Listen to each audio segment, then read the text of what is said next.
Well, it's time for the fourth set of the day here in the North American SML. Finch, I'm joined by Taco as we move into Armada, going up against Cryptik. And I think there are a lot of people that would say this is our match between our, 1 and 2 seed. However that ends up shaking out, that these might be the top 2 teams. It's definitely going to establish which one of them is number 1, and I think that, at the end of the day, is all anybody is after in the Smite Minor League. Certainly a chance for some good sets. I think we'll see. Armada, obviously, very stacked squad. I believe they're going to be playing with Homie here this time, and then that support role from, at least from what I'm seeing. They've also got Screammmmm, Meerkat, obviously Baskin on this squad. So Armada, this is going to be a tough team to beat. Again, they played with Gino in week 1, but I don't think they're going to have him with them this time. A lot of star power, I think, is probably the key word I want to use here. But there's definitely still some opportunities, I think, for Cryptik to try and get the upper hand over Armada. One big thing, when you have this many talented individuals on the same squad, you do run a slight risk of overconfidence, and I think that's where teams like Cryptik could look to punish teams like Armada. And Cryptik have the talent, I would say, to do that, but Armada's not going to make it easy for you. Scream, the one you're seeing on your screen right now. Don't let screen and scream confuse you. Sorry, was that Scream? Yeah. Are you sure it's Scream? I'm not 100% sure. Maybe we should say all the M's, right? That way there's no confusion for you all. But Scream can very often leave very few opportunities for a team to make any kind of comeback play. This guy will shut you down, and he'll do it playing like Bastet or something. By the way, can I point out, this is Hinduman's laptop. He left it on the desk, everybody, and it doesn't even turn on. I don't think Hinduman had notes. No, I think this was a prop. I'm using this. What? No, Taco, we just slid it over there. Hinduman had nothing the whole time. Mine's on. Mine's a real one. Hindu's is not. Mine is on. You have notes that you wrote. There's information. Hindu's a fraud, ladies and gentlemen. I'm blowing him up right here in front of everybody. Look at that. Look at the information there.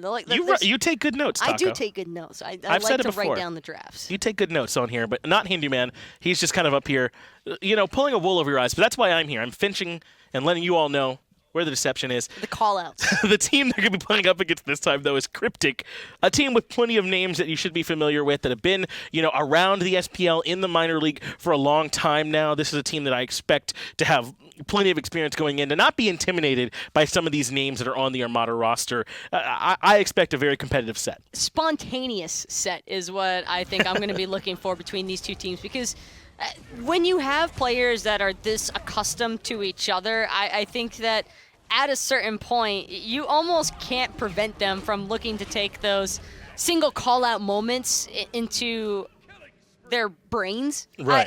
You might see some weird things, is all I'm trying to get at here. You might see some very focused aggression against, players like Meerkat, for example. Sure. But I think ultimately both of these teams have a general understanding of what works best for their rosters as a whole. And I think that the synergy between these two teams is probably going to be, whichever team has better synergy, I think will end up winning here. And I'm interested in some of these matchups, particularly the solo matchup. In the last set that we just saw, the Space Station Sanguine set, the solo lane matchup was important. There was actually way more attention paid over them than we normally see. When you have someone like Baskin in the solo lane, who's often considered just the best player in the world, full stop, or at least in the conversation, you can go for some solo lane aggression, I think. I wonder if we might see some attention paid on that side of the map as we are ready to move into those picks and bans for game number 1. Something neat about that, though, is that it can kind of work both ways. Because, in a sense, Armada, knowing that they have Baskin in the solo lane, well, I probably don't need to gank my solo laner ever, but you can also look to play off of it, like you just mentioned, Finch, where you can be super aggressive or hyper aggressive because you just have an understanding that Baskin should ideally be running that lane, but I don't think it's going to be as free as what we might be making it out to be, because Zearoe, I don't think that's anything to scoff at. He is definitely a player that is on the up and coming. No, when we talk about Baskin winning matchups, it's never about the other person. It's always about Baskin and how strong he can be. But we've got some fairly standard bans coming in so far, Taco. Bacchus of King Arthur, Finra and Freya. You don't want to deal with any of those. That does still leave the like of Hera, Vamana still out there, though, to be picked. I wouldn't be surprised if we see some gods like that get prioritized. Armada, the rushing for that ninja right off the bat, and I honestly can't blame them for this because it's such a heavy flex pick, and it leaves a lot of ambiguity throughout the remaining parts of the draft. And so as a response, Cryptik, I think they're just trying to get a safe hunter. Hachiman feels like the right direction to head, because you have the mounted archery that can get you out of danger just in case this is an Najah support. And more importantly, the Heavenly Banner is going to give you that range clear that I think a lot of hunters can struggle with in the earlier parts of the laning phase. Agni going to come through as well to go along with Team Cryptik. A mid laner whose stock value I feel like has surprisingly gone up. I thought some of his core items actually took a bit of a hit coming into Season 6, but it hasn't been the case, at least not so far. He's looked very strong. The range stun, it turns out, will always be good. It turns out that's good. People like range stuns. Who would have guessed it? But I think another reason why we see such a heavy prevalence towards Agni is just because of the players that are picking him. I think a lot of these guys have a tendency, or at least they've dabbled around with Agni long enough, but he's just safe. I feel like Agni will always be a viable and reliable pick because you have the range stun, you've got also the range aggression, but also area, God, I feel like I've been saying this all day, but area denial is just such a heavy factor right now in Smite, because the map control is just, that's how you establish your lead. It absolutely is. Unbot's going to come in to provide even more of that area control that just said that you like by way of Fear No Evil. That's going to be going up against Vulcan and Xbalanque. And we just saw Netroid pilot Xbalanque to excellent effect in the last game. In all honesty, the ultimate was a big part of that. There were so many engages. They start up with that Darkest of Nights, and there really wasn't a way for any team to respond. Xbalanque going to provide that now for Armada in a big way, and that can kind of throw off some of your synergy with a team like this. Cluster and confusion, I think, is the direction that Armada are trying to go in, because they have so much burst potential between now the locked-in AO. They're going full assassin team here, and yeah, I guess they are. Kill or be killed mentality. I'm saying 3 assassins on that, because as we all agree, Kuang should really be in the assassin category, and then a mage and a hunter. Who needs warriors? Who needs mages? Or not mages, rather, but guardians, not Armada. This is a very scary draft to hand, though, to 5 players who are all capable of running a game at any given moment, right? Because they now have 5 gods that can run a game at any given moment. The problem here for Team Cryptik is that Armada are just going to be unashamedly aggressive. Oh, yeah. And you can expect them to be probably at those buffs the moment they are spawning on the map. I would not be surprised to see some early game invades here. Yeah, this might be some degenerate Smite. There's definitely a chance, because you have to play that way if you're going to draft this way, right? That's the way you get the most out of these picks. But we're about to see how it's all going to end up working. I imagine Najah support, the rest's up in the air. Let's get it over to the casters to give us game 1. Degenerate Smite in North America? No, we never. Couldn't. In the minor league? That never happen.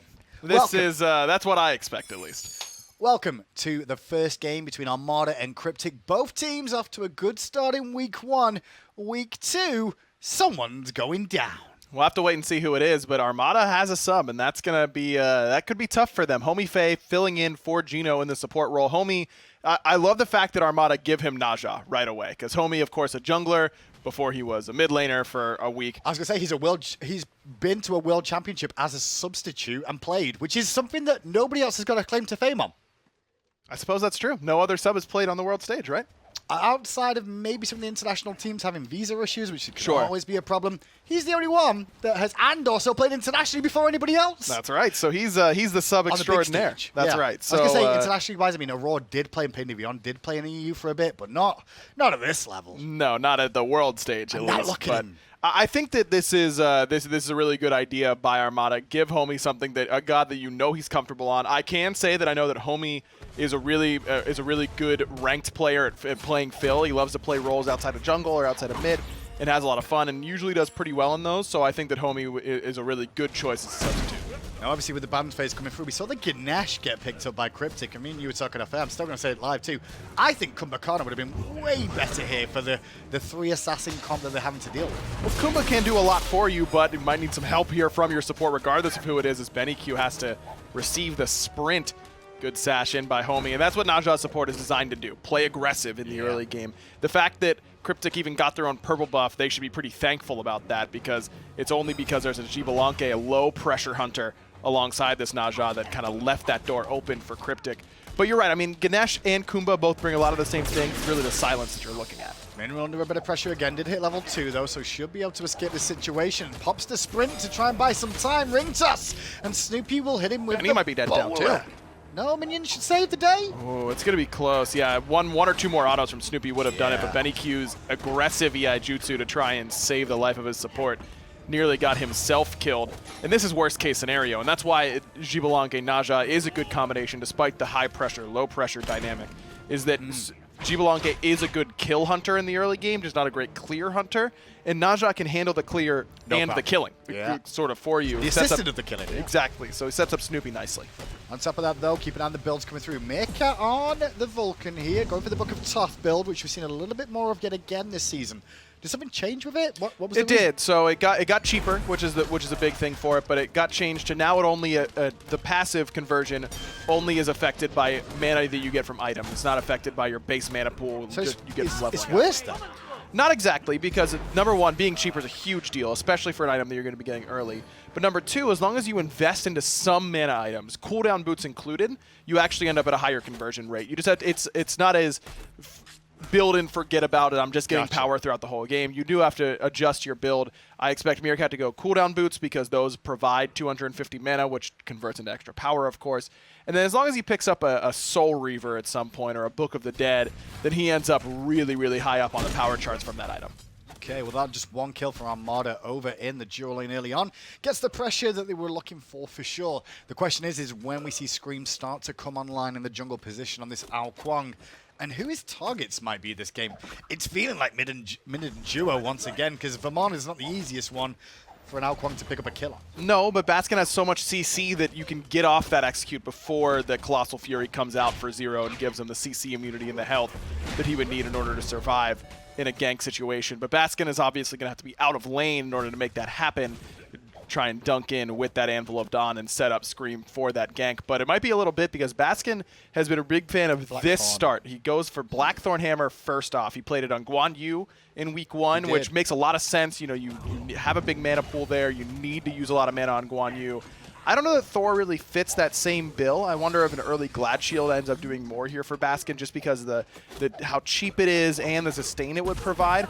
Baskin's really looking to just use that extra health pool, I imagine, to make this Blackthorn worthwhile. I thought he'd get a couple of changes here and there through last season where you saw his hammer actually do a little bit more damage to minions, which is one of the reasons I guess he can look to play it in this solo lane at the moment.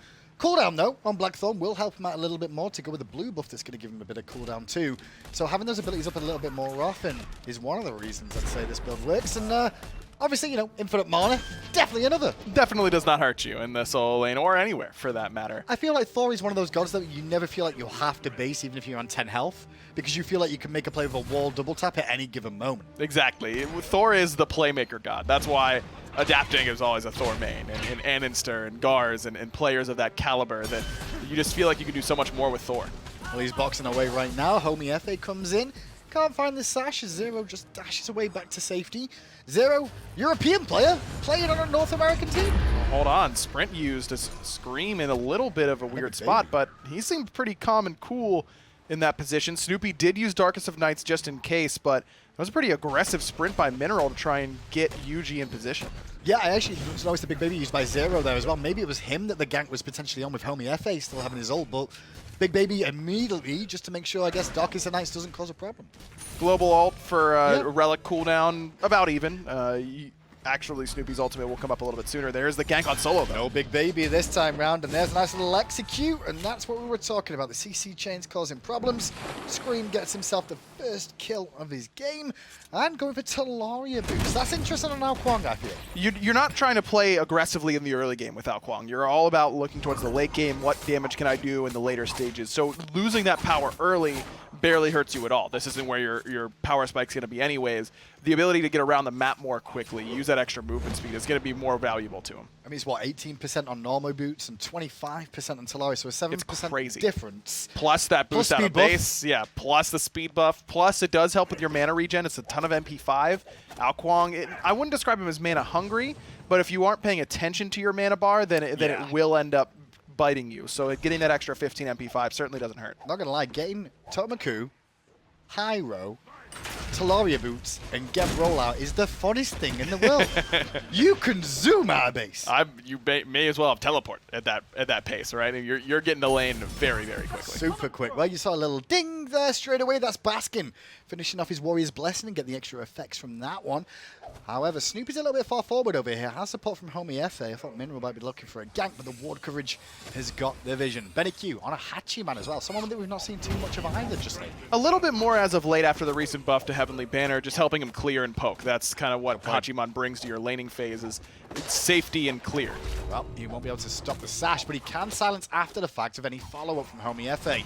yujibox on the rotation over here at the same time as the Darkest of Nights goes out.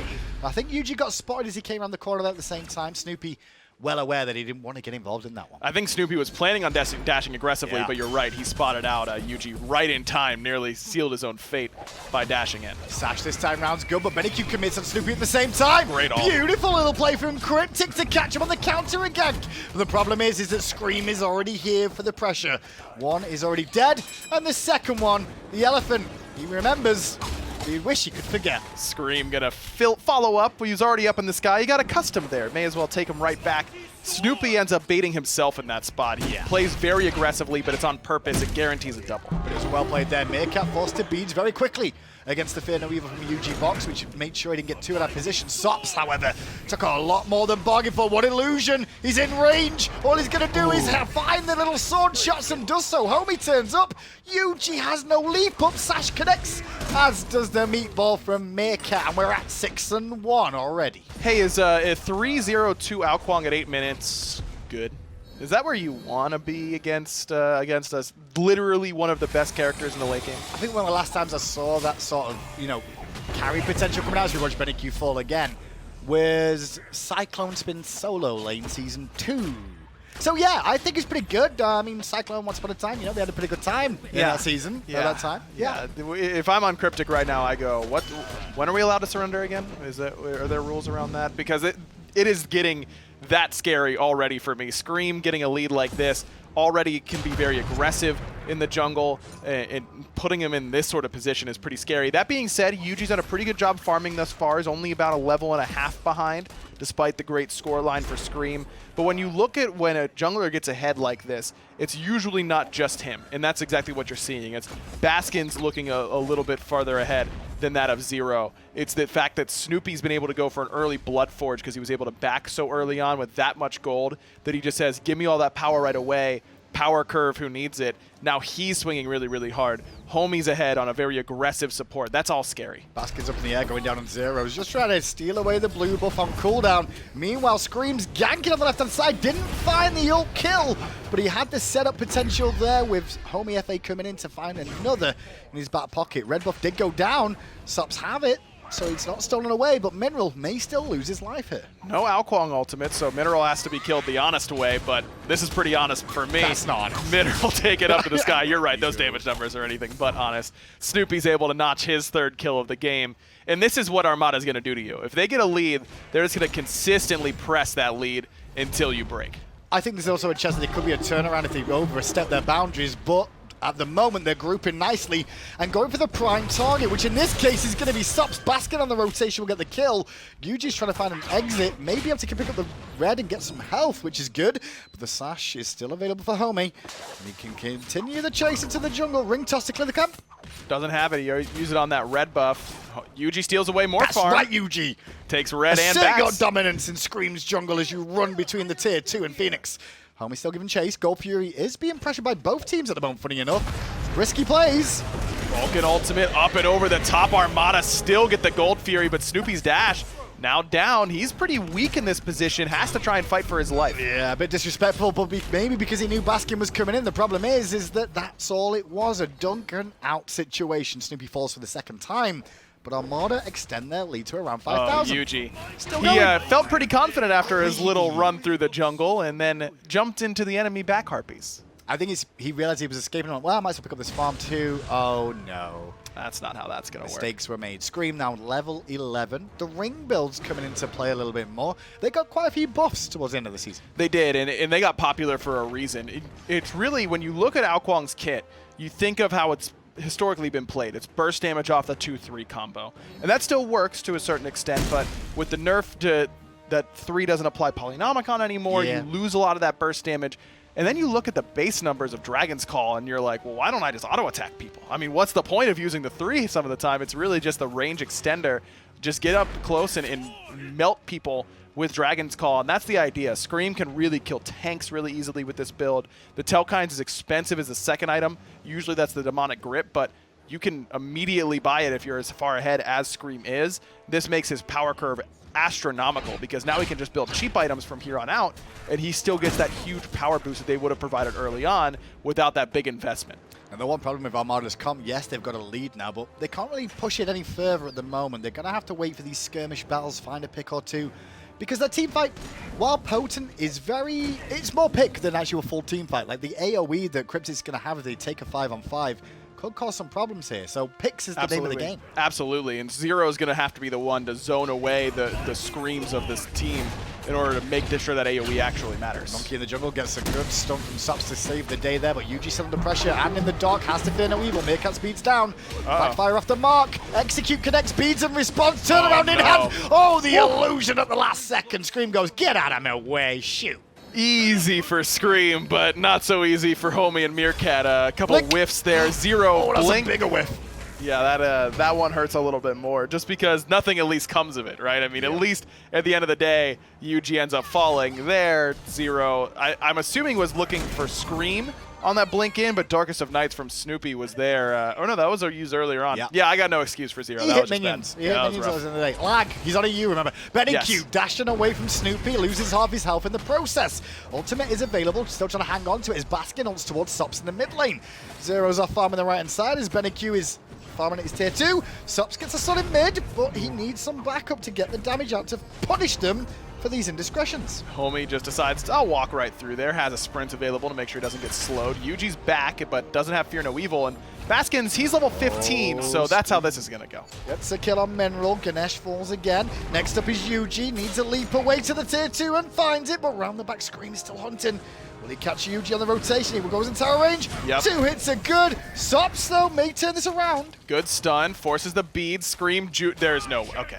I was going to say. We got there. Looks like BennyQ actually went for Bloodforge as well, trying to match that power that Snoopy purchased with his early Bloodforge. But this is almost a bait by Snoopy. He kind of baits him into a bad build from this position. Homie trying to survive with the heals, looks for the sash to avoid the bomb, can't find it. The last one will connect, but not enough yet. Will the baby sneeze? He does. Zearoe gets the kill, but Sops goes down in trade. 15-4.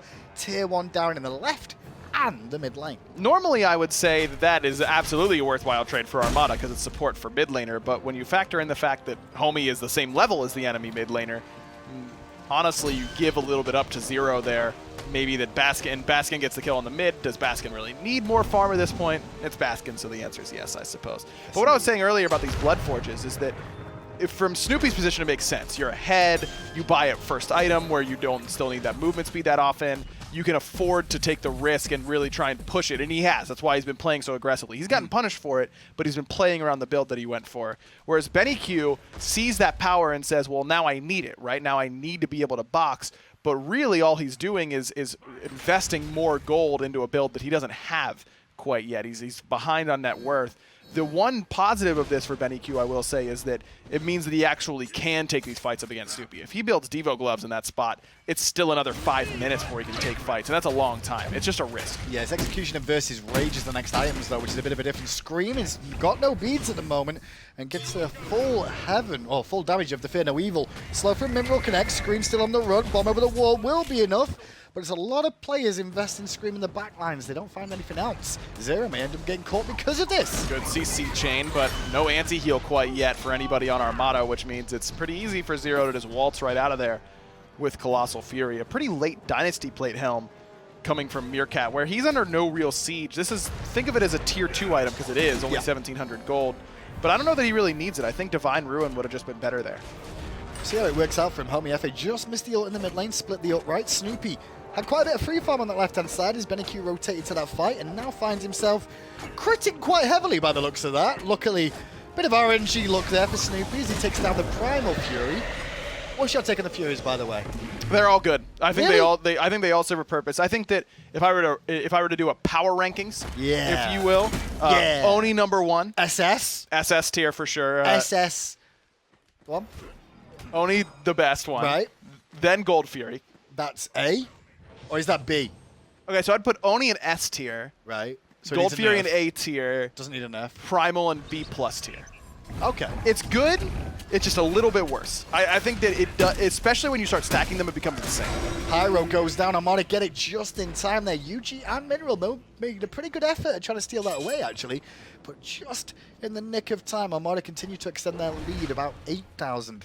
It is starting to get out of hand, though, in terms of kills and gold and experience. Very dominant performance from Armada. But Cryptik haven't given it up yet. Look at this. They're going for an invade themselves. Still playing aggressively, It's and that I really grouping, like this. right? I really like this. Snoopy in a bad position, has no mana either. Doesn't have a lot to get away with, has just enough for that Rising Jaguar. Yuji not quite as lucky. He falls to the hand of Scream again. Scream getting low, though, had to use his beads there. Illusion and BennyQ did hit with the cavalry there, but not enough to find a kill. In goes Baskin, looking for a wall, finds it on Sops. Agni seems to be the focus. Dash after the fact was good. Spin to win even better, but the dash away keeps him alive. Ooh. Meanwhile, at the back, Scream taking a trade with Zearoe slow. and just survives. Sops is still alive at the same time. Baskin doing what he can to finally bring down Sops, but he walled himself off. Now he's going to have to commit the dunk, Hey. and he'll get it as well as stunning the other two. Scream still on the run himself towards the mid lane. Finally, Zearoe will give up that chase because Snoopy and Meerkat show up, put an end to that. Baskin still trying to 2v1. Ooh, and now BennyQ's in trouble. Snoopy's here at full health. He should fall even if he gets round that corner. The rest Big of the crit. team already taking down Mineral, 20-6. This is the start of a season I like to see. Blood shed. 26 kills in 18 minutes. That's certainly We don't enough have to blood. think, do we? We just go, what's happening? People are dying constantly. Yuji's about to probably die again after this tower goes down. Meerkat's pretty low. Scream gonna blink in, but Oof. Yuji still had somersault. That was his Zearoe impression, that one. yeah, that was pretty good. It was pretty close. Yuji will get the red buff. He saw it though. earlier and was like, I can do that. I can do that too. Yeah. 20-6 then. Constant action. What went wrong? Scream got fed early. Level 2. Baskin got fed early. Level 2 Hachiman Ganesha versus Xbalanque. Yeah, it was the early gank from Scream that really set up Catapulted, yeah. himself up for a lot of success. It was Zearoe wasting his ultimate on the right-hand side, which lets Scream get the early execute, which sets up Baskin for some success. Really, every lane didn't really go well for Cryptik, and Yuji just 0-5 has actually had a decent amount of impact so far, despite the score line, but still has only found 1 assist for it. Yeah. He's been getting a lot of purification beads. I just don't... The draft doesn't really work that well for Cryptik in my mind. I mean, you mentioned that they have a lot of AoE. They do. But they don't have a lot of beads burners. You're really relying on Sops to punish you for losing purification beads. I don't know that he's going to be able to do that very often. You really want Hunbats in conjunction with an Athena or someone on the enemy team that's going to... Kumbhakarna. Uller even. Kumbhakarna would have been very good to get purification beads consistently. Ganesh just doesn't really bring that threat that even a Kumbhakarna would have. You're right. I mean, Fiddle Evil and the bombs from Agni with the stun, very useful, but they're both independent to an extent of burning beads. They want someone else with them to try and force them in the first place. But it's not the case so far. Left-hand side, a lot of pressure from Cryptik here. They've lost both towers in this lane, and Homiefe is coming back to help out Snoopy a little bit. yujibox is around the Gold Fury pit here, but pressure relieved as soon as they realize there's no real window to keep any aggression going. Armada can just sit and wait at this point. A lot of times you'll see us say a team that has the lead has to start pushing it eventually because otherwise the enemy team will be allowed to just get back into it by passive farm. But this seems maybe a little bit too early for a Fire Giant. I think Armada waiting for next gold and then really starting to put the gas on the fire is the right call. Scream going aggressive against Zearoe will force Zearoe to ultimate defensively. yujibox is over here again, leaps away from the meatball, but gets ward after the fact and a double tap connects. Spin to win's good, but the Fear Evil's better. He stands still knowing he's dead anyway, and the cannon of Meerkat is what brings him down. 2 people split pushing on the left-hand side. I think 1 could have gotten this job done as long as it's BennyQ, but it will force teleport. In Baskin shows up, uses purification beads to hammer away, and is now going to go back in. Stun, forces BennyQ's beads, knock up And the Aegis. Mineral's good. The Aegis was down too. The double tap, oh, he didn't use it. I thought the double tap would have been enough for a kill there, but instead, Baskin played it safe. Tower still stands. Meanwhile, Fire Giant is down and round Armada's way. And Scream will get himself his 3rd in a row, 11-2 now. This is, oh, by the way, Armada did Fire Giant while we were watching Baskin 2v1. This is how Armada envisioned this year going, Man, right? how lucky is Meerkat just to be a mobile ward in mid and, like, watch these guys around and do all the work. He's like, okay, no worries. Yeah. I'll build Celestial Legion helm for the And, sake of it. you guys do your thing. And as long as I'm not dying, then I'm fine. And he hasn't died so far. The 1-0 and Undying. 10. That's his name now. We're really going to give Dimmy's name to Meerkat? I mean, I was going to say Dimmy's gone now, but I guess he's back in the minor league, so he can't be. What else can we call Meerkat? Technically, he's performed as well at Worlds as the rest of his team. I mean, outside of Scream, who's won a World Championship, no one else has. Well, Meerkat's won a championship. That's what I'm saying. He's technically better than those other three. How many of those guys are in our little minor league intro video? Meerkat's the first one. If someone new to Smite comes to watch the Smite minor league, the first person they see is Meerkat and Berg. That's what I'm talking about. What a time to be alive, where Meerkat is the leader and he plays Loki of all He hasn't things. played Loki yet. Yeah, you know why? Because it got nerfed. That's right. Good. How many other people single-handedly got Loki nerfed? I think it was me going into AJ and saying, hey, nerf Loki, he's a joke. It's the right thing to do. I'll take the You blame did a for good that. service. I'll take the blame for that. Still trying to get your community service back for Scotty Ice, huh?